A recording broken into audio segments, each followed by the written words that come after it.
तो सभी को नमस्कार। और आज हम लोग फिर से एक नया रूपक समझने की कोशिश करेंगे। हमने देखा है कि हमारे शरीर में रीढ़ की हड्डी जो होती है ये बहुत इंपॉर्टेंट होती है। रीढ़ की हड्डी ना हो तो पूरा बॉडी हमारा उसके ऊपर मतलब टिका ही उसके ऊपर। अगर देखा जाए, अगर रीढ़ की हड्डी नहीं हो तो हम ना सीधे खड़े हो सकते ना चल सकते। तो उसकी अपनी इतनी ज्यादा इम्पोर्टेंस है।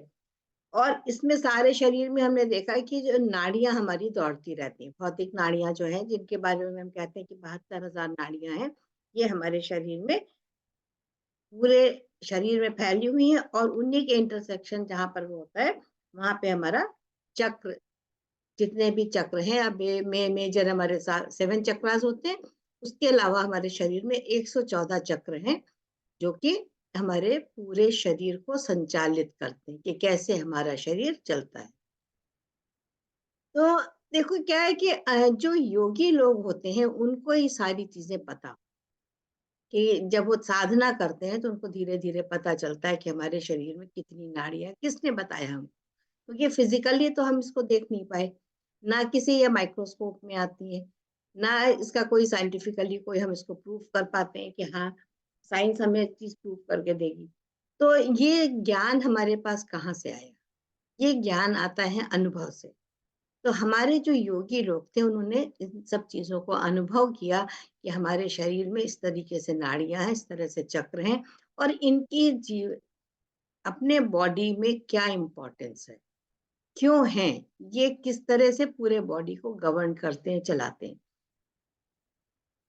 अब जैसे आप में से बहुत से लोग ऐसे हैं जो अभी जिन्होंने ज्वाइन किया है, नए लोग हैं, उनसे अगर हम इस बात को कहें कि चक्र है, तो आप कहोगे अरे हवा में बातें कर रही हैं, आप उसको समझ नहीं सकते हो। तो इसी तरह उन लोगों ने क्या देखा कि जब हम इस चीज को एक्सप्लेन करते हैं तो लोगों की समझ में ये बात नहीं आती है। तो उसको उन्होंने फिजिकली उसको उन्होंने दुनिया में प्रेजेंट करा। अब दुनिया में वो कैसे प्रेजेंट करेंगे, ये आप सोचिए कि अगर आपके पास चक्र हैं तो हैं, नाड़ियां हैं तो हैं, तो शरीर के अंदर हैं, और वो भी इनविजिबल है सारी। तो उन्होंने कहा कि चलो संसार को कैसे समझाया जाए। तो उन्होंने कहा कि जो हिमालय पर्वत है हमारा, ये समझ लीजिए कि पूरी पृथ्वी की मेरुदंड है, यानी स्पाइन है, हमारी रीढ़ की हड्डी है। और उसके ऊपर उन्होंने अलग अलग अलग जगह मंदिरों की स्थापना की। जो मंदिर स्थापित करे गए उसका कारण सिर्फ ये था कि आपको ये बता सके कि हाँ इस तरीके से हमारे शरीर के अंदर भी चीजें मौजूद हैं, क्योंकि सांसारिक लोगों को ये बात आसानी से समझ में नहीं आती। तो अगर आपको हिंदुस्तान का नक्शा ठीक से पता है, ऊपर से जैसे हिमालय से हम आसाम की तरफ चले, आसाम आपको सबको पता है कि नॉर्थ ईस्ट बिल्कुल हमारा हो जाता है। तो आसाम के बीच में हिमालय के साथ जो एक पहाड़ी हिस्सा मिलता है, अगर आप नक्शा देखेंगे तो उसमें आपको समझ में आएगा कि कहाँ से आसाम से और हिमालय पर्वत के बीच में एक पहाड़ी हिस्सा है जो उसको आपस में कनेक्ट करता है। तो उसको उन्होंने संज्ञा दी रूट चक्र की, कि जो वो मूलाधार गुदा चक्र है उसी के ऊपर सब कुछ निर्भर करता है, वो उसका बेस बनाया उन्होंने। उसके बाद हम सब जानते हैं कि आसाम में कामाख्या देवी की बहुत बड़ी एक वो तीर्थ स्थल है। और सबको पता है कि जिस समय सती का अंग उनके गिरे थे तो वहां पर उनका प्राइवेट पार्ट योनि वहां पर उनकी गिरी थी। तो वो जो कामाख्या देवी का मंदिर बना है वो हमारा स्वादिष्ठान चक्र है। यानी पूरा देखिए, जैसे जैसे हमारे शरीर में हम चीजों को समझते हैं उसी प्रकार से वहां पर उन्होंने उस चीज को हमें एक्सप्लेन किया है कि ये जो चक्र हैं वो कैसे कैसे हैं। कामाख्या देवी किसका उसको रिप्रेजेंट कर रही है? वो हमारे स्वादिष्ठान चक्र को। स्वादिष्ठान चक्र किस चीज के लिए होता है? सेक्सुअल रिक्वायरमेंट्स जो हमारे बॉडी की होती है वो हमारा स्वादिष्ठान चक्र के द्वारा गवर्न होती है, या वो ही उसका अधिष्ठाता है। तो कामाख्या देवी की पूजा इसीलिए होती है। और अगर आपको वहां का पता हो कि वहां पर अभी भी जो ये अप्रैल में जो ये चैत्र मास की नवरात्रे जाते हैं, तो वो कहते हैं कुंवारी कन्या का है, तो वहां पर 3 दिन तक ब्लड निकलता रहता है। उसको वो लोग बहुत पवित्र मानते हैं कि हाँ, इस तरीके से उनका जो पीरियड्स का टाइम जो स्टार्ट हुआ है, तो वहां के जो लोकल लोग होते हैं वो उतने दिन वो उन सब चीजों का लेडीज पालन करती हैं। किचन में नहीं जाएंगी, बिस्तर पे नहीं सोएंगी, ये सारी जो रिचुअल्स हम लोगों के होते थे वो अभी भी वो लोग वहां पर मानते हैं। तो स्वादिष्टान चक्र हमारा कामाख्या देवी को रिप्रेजेंट करता है। इसके बाद हमारे ऊपर आता है नेपाल और भूटान के बीच वाला जो हिस्सा है। अब आप देखिए उसको, अगर आप उसको ध्यान से नक्शा अगर आपके दिमाग में होगा तो आप उसको देखेंगे कि वो हिस्सा जो है हमारा नेपाल और भूटान वाला, वो हमारा है मणिपुर चक्र। इस तरीके से वहां पर उन्होंने क्या बताया है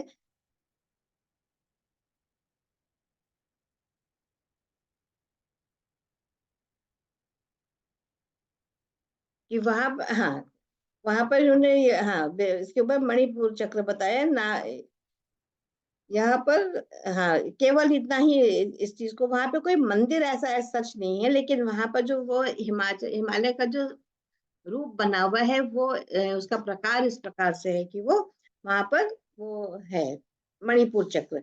नाभि से ऊपर शरीर के हृदय का स्थान है जहां पर शिव का वास। अब नाभि से ऊपर हमारा कौन सा चक्र आता है? हृदय चक्र आता है। और यहाँ पर किसका निवास है? यहाँ पर शिव का निवास है। और मन की शक्तियों का पूरा ये केंद्र हो, ये पूरा हमारा मन की शक्तियों का केंद्र है, वो हमारा अनाहत चक्र, जहां से मन की सत रज और तम रूपी धाराएं निकलती हैं और शरीर में प्रवाहित होती हैं। यानी जो हमारा हृदय का स्थान है, ये कहाँ पर आएगा भी आगे बताएंगे।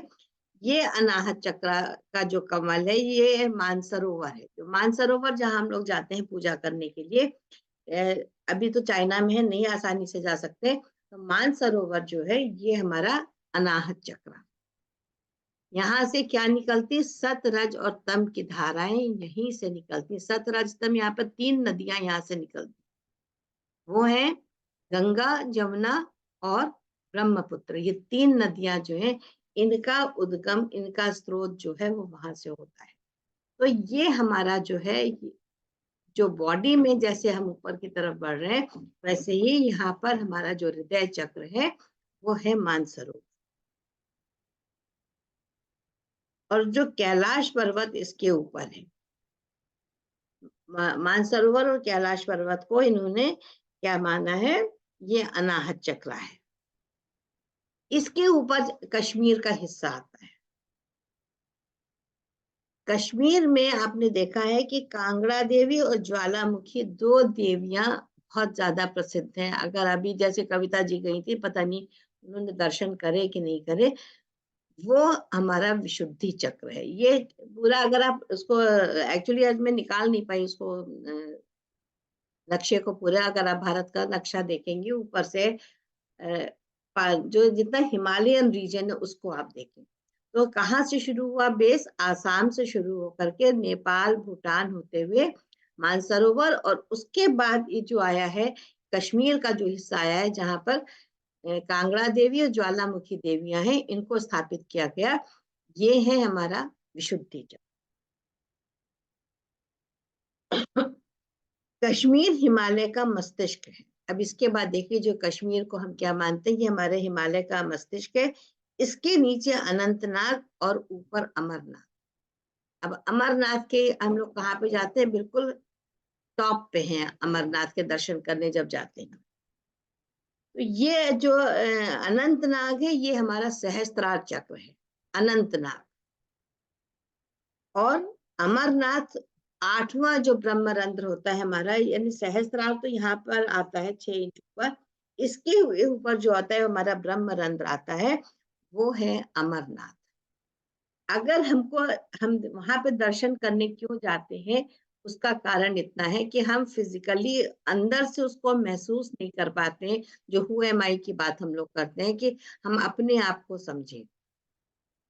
तो वो सारा इन्होंने योगियों ने इस तरीके से मंदिरों को बनाया कि जिसमें जब आप वहां पे दर्शन करने जाएंगे तो आप अपने उस चक्र को बैलेंस कर, आपका वो चक्र जो है वो आपका बैलेंस होता है। वहां जाकर हम पूजा करना चाहते हैं, हम ये नहीं समझ पाते कि अगर हम उसको यहीं से कनेक्ट हो जाएं अपने आप से, तो हमें कहीं बाहर जाने की जरूरत नहीं। लेकिन वो चूंकि हम अनुभव नहीं कर पाते, हमको समझ में नहीं आता है, तो इसके कारण से हम लोग वहां पर दर्शन करने के लिए जाते हैं। अब इसके अलावा देखिए, हम लोग मंदिरों में, उन मंदिरों में जाते हैं शिवलिंग के दर्शन करने के लिए, जो हमारे ज्योतिर्लिंग माने गए हैं। ज्योतिर्लिंग ना भी माने हम उनको, ना भी कहें, कहीं पर भी जब हम शिव जी के दर्शन करने जाते हैं तो मंदिर कैसा बना होता है? ऊपर गोल गुंबद होता है, नीचे हमेशा एक कलश रखा रहता है जिससे कि पानी की धार टपकती रहती है, और नीचे शिवलिंग होता है, उसमें नीचे त्रिकोण बना होता है, और फिर नीचे पूरी जो जलधरी होती है वो होती है। अगर आप उसको अभी भी विजुअलाइज करेंगे तो आप पूरा मंदिर को विजुअलाइज कर सकते हैं। तो जो मस्तिष्क में सहस्त्रार के ऊपर है, ये जो है वो पूरा इन्होंने त्रिकुटी का, यानी जो हमारा आज्ञा चक्र है, उसको इन्होंने इस तरीके से मंदिर बना करके हमारे सामने रखा है कि उसका पूरी पिक्चर वही है। जो हमारी त्रिकुटी की पिक्चर है, वही पिक्चर एक्चुअली मंदिर, जो शिवलिंग हमारे जितने बने हैं उसकी होती है। त्रिकुटी के स्थान के लिए जो मस्तिष्क में सहस्त्रार के ऊपर है, वहां पहुंचकर साधक को शिवलिंग के दर्शन होते हैं, जो त्रिकोण से घिरा हुआ है, और घंटे का शब्द वहां से निकल रहा है। कब हमको दर्शन होते हैं शिवलिंग के? जब हम सहस्त्रार से भी ऊपर पहुंच जाते हैं, ब्रह्मरंध्र में पहुंचते हैं, तब हमको शिवलिंग के दर्शन होते हैं। आत्मा के स्थान से जो ज्ञान, शांति और आनंद देने वाली गंगा की धार फूटी है, वो सबसे पहले इसी स्थान पर। कहाँ पे? यानी जो हमारा ब्रह्म रंध्र है, सबसे पहले जो ज्ञान, शांति और आनंद की ये तीन हम त्रिवेणी मान लेते हैं, ये जब ऊपर से बह करके आती है, जब हम इसका अनुभव करते हैं, तो वो कहाँ पे गिरती है? वो हमारे ब्रह्म रंध्र पे आकर के गिरती। क्या चीजें हैं वो? ज्ञान है, शांति है और आनंद। ये तीन चीजें जो है, ये जो तीन धाराएं बहती हैं, ये सबसे पहले आकर के वहीं पर गिरती हैं। और शिव के मस्तिष्क पर उतरी, ये भी आपको पता है कि जैसे गंगा जी उतरी तो शिव के मस्तिष्क पर उतरी थी, तो उसका प्रतीक हमने बना लिया है वो कलश। और उस कलश में गंगा जी समा गई है, वहां से एक एक बूंद करके वो नीचे की तरफ गिरती। शिव जी की जटाओं में कैसे उलझी थी, ये उसी को उन्होंने बताया है कि कैसे गंगा जी एकदम जो प्रवाह के साथ उतरी थी, उनको किस तरह से शिव जी ने अपनी जटाओं में रोका था। वो सब कुछ हमारे त्रिकुटी में होता है कि अचानक से अगर वेग से सारा ज्ञान, सारी ऊर्जा हमारे अंदर आ जाए, तो हम उसको संभाल नहीं पाएंगे। हमारा शरीर जो है वो विक्षिप्त हो जाएगा, हमारा मन। तो उसको रोकने के लिए त्रिकुटी बनी है, जिसमें कि यहाँ पर हम उस चीज को ठहरा सके। और आपको ये भी पता है कि जो सत रज तम, यानी जो हमारी तीनों नाड़ियां बह रही है, उसका भी मिला, उसको कहाँ से स्टार्टिंग मानते हैं हम? त्रिकुटी से मानते हैं, यानी जो हमारा आज्ञा चक्र है। त्रिकुटी माने आज्ञा चक्र। तो जो हमारी तीनों धाराएं बहती हैं, वो भी यहीं से बहती। ठीक है? Any doubt? नहीं, इसको सिर्फ उन्होंने इस तरह से एक्सप्लेन करा है कि आप उसको बाहर देखिए, जो अगर जिस चीज को आप अंदर से नहीं अनुभव कर पा रहे हैं, वो सब चीजें बाहर उन्होंने हिमालय में ये मंदिरों की स्थापना करी थी, कि जिससे आपको वहां जाके वही अनुभव हो। जो अनुभव अगर आप ध्यान करते हैं, आपको अंतःकरण से हो सकता है। जो हम हु एम आई की तलाश करते हैं कि हम कौन है, तो अपनी अनुभूति हम कैसे करेंगे? अपने बारे में हम क्या जानते हैं? हमें तो कुछ भी नहीं पता है ना अपने बारे में। तो अपने ज्ञान को प्राप्त करने के लिए उन्होंने पूरा एक रूपक खींच दिया है कि बाहर आप देखिए, इस तरीके से ये चीजें हैं। आंटी जी हाँ, एक चीज थोड़ा सा रिपीट कर दीजिए, प्लीज जस्ट रिपीट इट।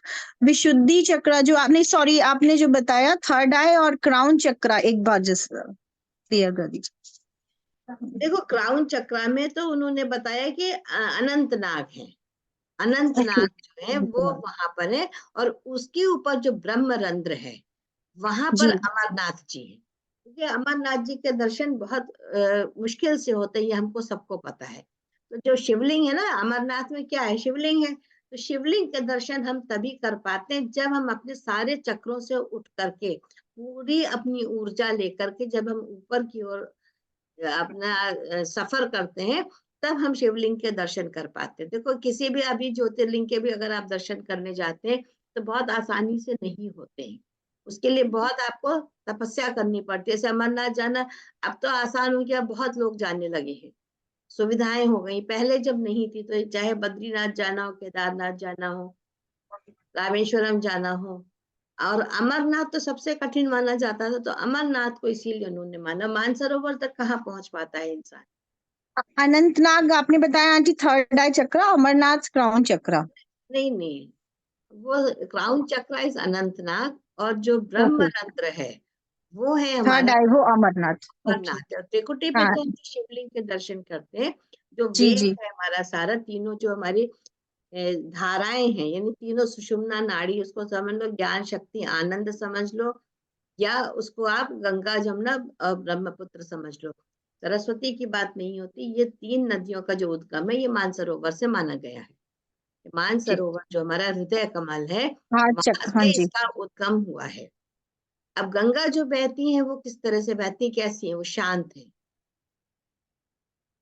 यानी वो किसको रिप्रेजेंट कर रही है, हमारी इड़ा नाड़ी को।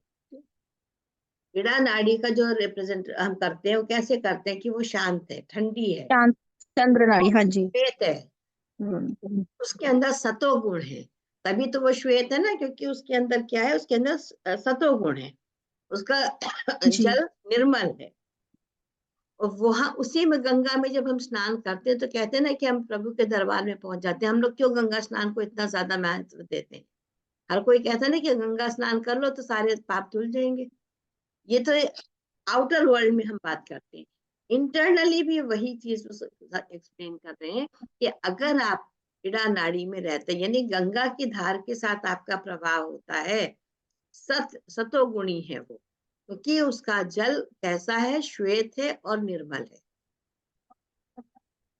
तो इस जो ये ब्रह्म की सतरूपी शक्ति की धार है, ये धीरे धीरे हमको शिखर की ओर ले जाती है। और अल्टीमेटली कहाँ जाके मिलती है, सब जाके मिलती है सागर में।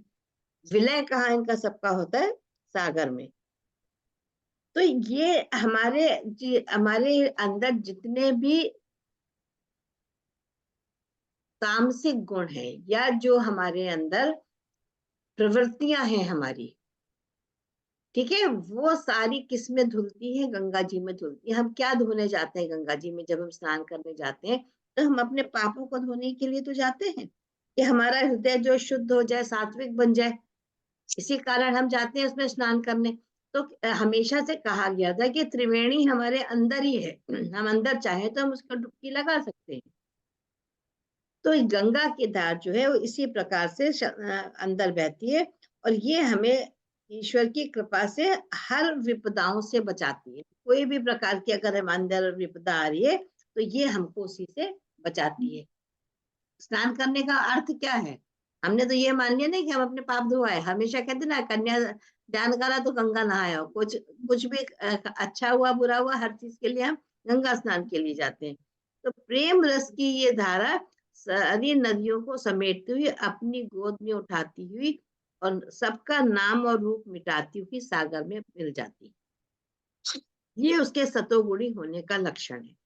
यानी जितने भी हमारे अंदर विकार होते हैं, वो सबको मिटाती हुई सागर में विलय होती है। कि सागर कौन हुआ, ईश्वर। वहां पे जाकर ये विलय होती है। तो ये हमारे अंदर सतोगुणी लक्षणों को पैदा करती है। सत में ही आकर्षण है, सत में ही ज्ञान है, सत में मस्ती है, जिसका स्पर्श होते ही मनुष्य प्रेम दीवाना बन जाता है, और सब कुछ भूलकर अपने प्यारे चितचोर के लिए दौड़ लगाता है। शरीर में सुषुम्ना नाड़ी गंगा है जिसमें प्राणों का प्रवेश होते ही प्राणी खिंचता हुआ चला जाता है। यानी सुषुम्ना नाड़ी को इन्होंने इस तरीके से ले लिया है कि ये हमारे अंदर सारे सतो गुणों को अंदर की तरफ भरती चली जा रही है। ठीक है। और अपनी तपन की बुझाने के लिए शांति रस का पान करते हैं। जब हम गंगा में डुबकी लगाते हैं तो हमको कितनी शांति का अनुभव होता है। उसके किनारे हम घंटों बैठ सकते हैं।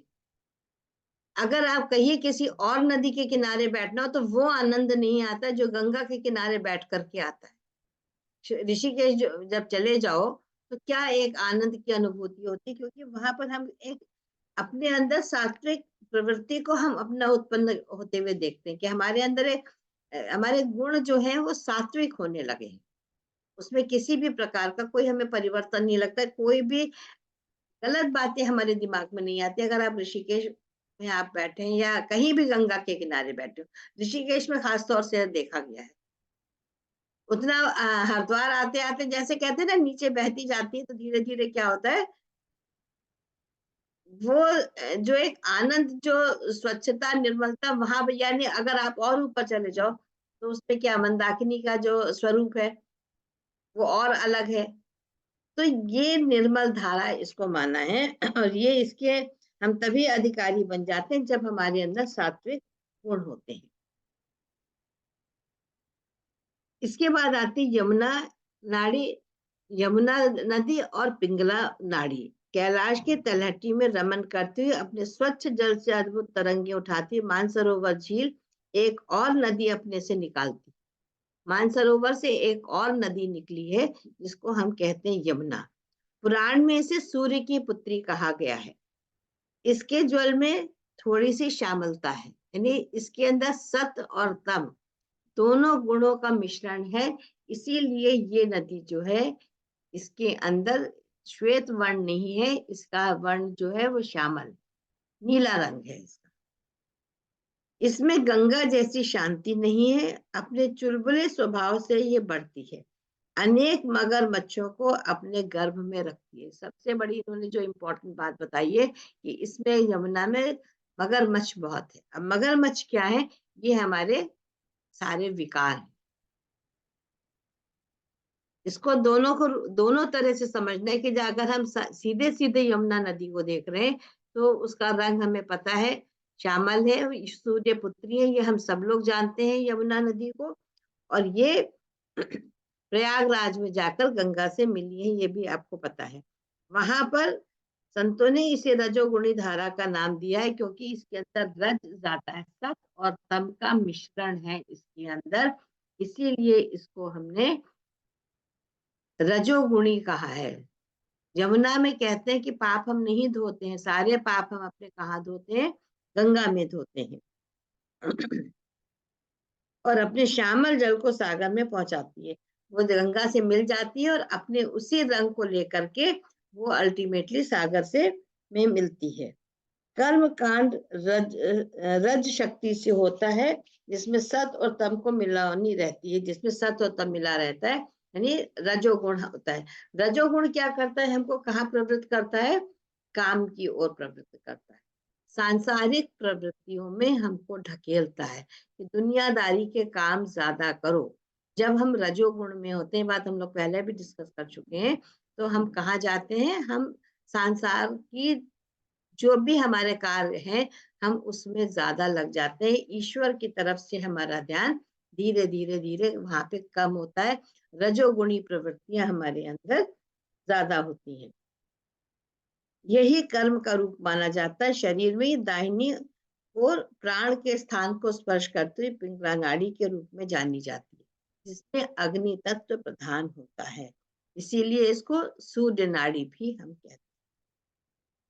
दोनों भवों के स्थान के बीच का स्थान आज्ञा चक्र है जो कि प्रयागराज है। अब इसको हम कह रहे हैं प्रयागराज, यानी हमारे शरीर में प्रयागराज कहाँ है, वो हमारा जो आज्ञा चक्र है वो प्रयागराज है।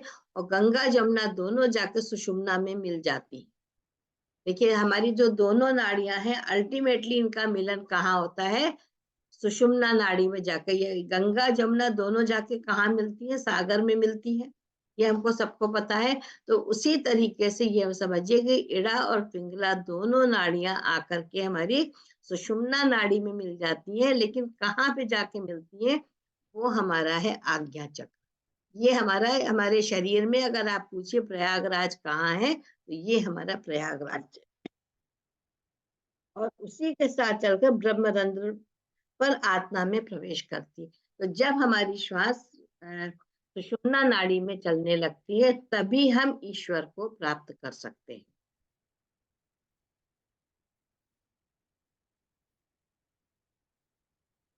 इसको अब यहीं रोकते हैं आज थोड़ा सा।